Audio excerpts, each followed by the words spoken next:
សួស្តីបងប្អូនអរគ្នាបាទថ្ងៃនេះគឺអីវ៉ាន់ចូលแล้วបងប្អូនបាទបងប្អូនឃើញទេសិតតែរថយន្ត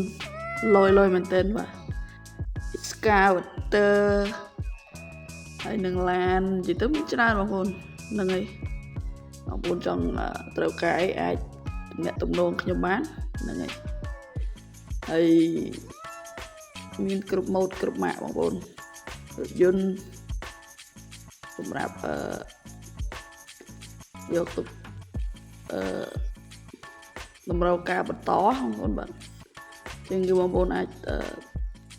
ទាក់ទងបានហើយឬក៏បងប្អូនចង់លេងមកចែក free ហ្នឹងហើយនិយាយលេងទេថ្ងៃហ្នឹងគឺខ្ញុំមកលើកអីវ៉ាន់បងប្អូន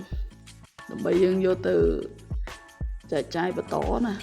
ហ្នឹងហើយដូចបងប្អូនបានដឹងសម្រាប់វីដេអូមុនអញ្ចឹងគឺខ្ញុំអ្នកបោះដុំហ្នឹងហើយហើយថ្ងៃនេះក៏អត់ដឹងថតអីថត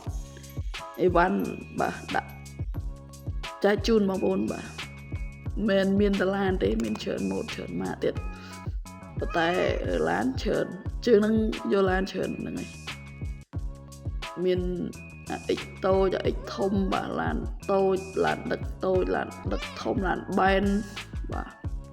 ហើយនឹងរបស់ប្រើប្រាស់ជាច្រើនទៀតហ្នឹងហើយបើបងប្អូនត្រូវការអាចទំនាក់ទំនងបានសម្រាប់បងប្អូននៅជិតព្រោះខ្ញុំដឹកលំអទេដឹកលំអបងប្អូនបាទហ្នឹងហើយចឹងវីដេអូហ្នឹងគឺអត់វែងទេថតខ្លីទេកុំឲ្យស្ងាត់បងប្អូនបាទព្រោះបងប្អូនគាត់អត់វីដេអូមើលចឹងណាហើយអញ្ចឹងកុំភ្លេចបាទបងប្អូន